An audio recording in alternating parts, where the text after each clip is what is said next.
The Apprentice was a phenomenon. I mean, this was like a massive show, right? Yeah. And this was like part of the huge comeback of Trump. I mean, The Apprentice is actually ultimately what helped launch Trump on his political career. Absolutely. So we go. So we have to like sign all these non-disclosure agreements.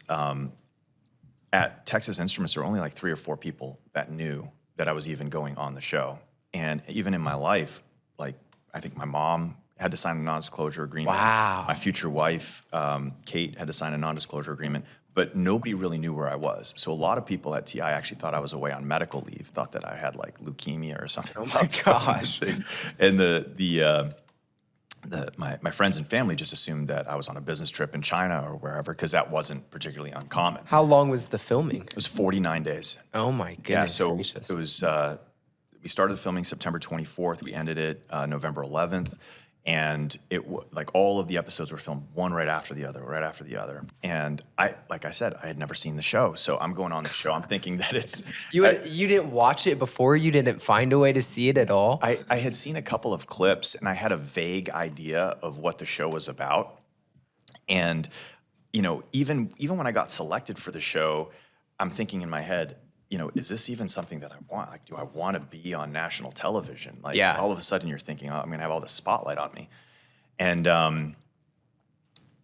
so I go in, I think it's a job interview. And like I've done, you know, throughout my career, I'm like type A kind of guy. I'm like, let me take charge. Let's go. I don't know if you know this. I don't think that you do. But when I heard that you were on The Apprentice, I did go find it, and I watched probably the first half of the season. Oh, that's scary. And there's a lot of Tarek that is true. You have a very man in the arena kind of mindset, right?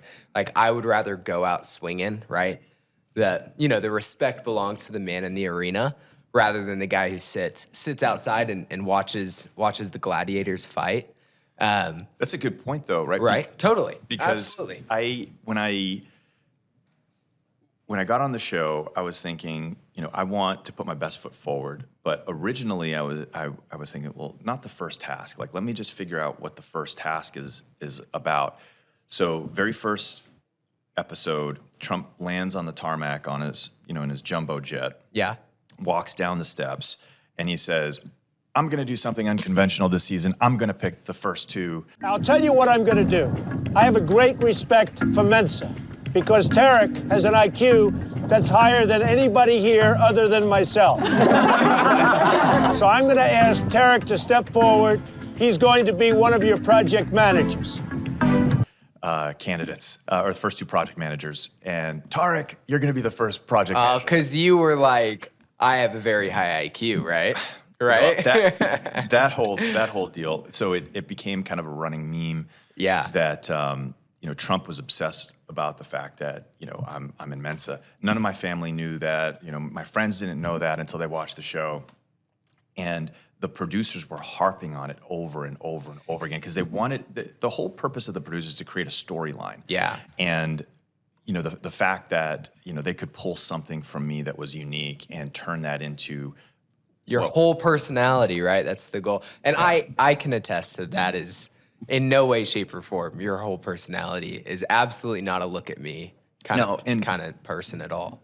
And I will tell you, you know, as we kind of fast forward down the road in the story, what was the hardest thing for me is, again, rewind the tape. It's pre-social media. So when you left high school or you left college, you had no connection hardly at all with any of your friends anymore.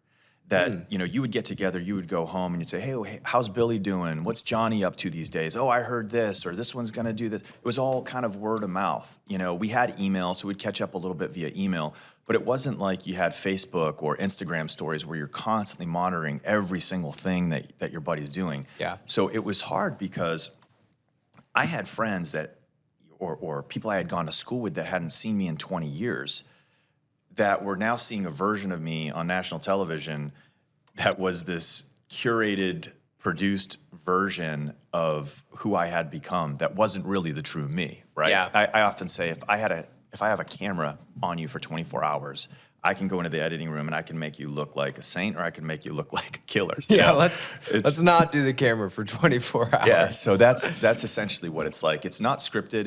Everything was unscripted, but the way that they would, produce the shows is they would find out who Trump was going to fire, and they would wait, and then the producers would then go back and create story arcs to make it kind of make sense that this particular person was fired. So going back to that first episode, I get selected. I don't know what the heck I'm doing. And there are all of these production challenges associated with these tasks because you can't split up into more than 2 groups because there's only 2 camera crews. And then you'll be in the middle of a task and you got to get pulled out to do these side interviews. The narration of reality TV. So what's happening now? And what do you think about this person? And da-da-da-da-da. So it was really kind of crazy because this first episode, it's Sam's Club. And they're like, okay, Tarek, you got to get, as many business memberships as you can in 24 hours. And you have these people and we're going to give you a blimp that you can run in the air and you can do whatever you want with the blimp, but you got to have 2 people in the blimp. And, you have a budget of like $500 and go. And, they create these scenarios where it's impossible to, do a task without something failing or something going wrong because, it's kind of set up for drama. And so, this is not long after 9/11. And so I tell the guys in the blimp, I'm like, just fly it as low as you possibly can, which I think is like 1,000 feet, right? And just circle the Sam's Club. And of course, all the neighbors are like calling the cops. They think there's like another terrorist attack. The cops show up. We have the paparazzi out there because they think that the Apprentice is being filmed, and like all of this kind of craziness was happening. We end up losing the first task 43-40, which according to Trump means I'm the dumbest guy in the world. That means that people voted, right? No, 43-40, it just meant how many business memberships we were able to capture in 24 hours. So we lost 43-40. I almost get fired. Like I'm literally, episode 1, The Apprentice, I am like 5 seconds away from getting fired. And, the other girl that's in the final boardroom with me, she's like, well, Trump, I need to defend Tarek here. And Trump's like, you're so dumb.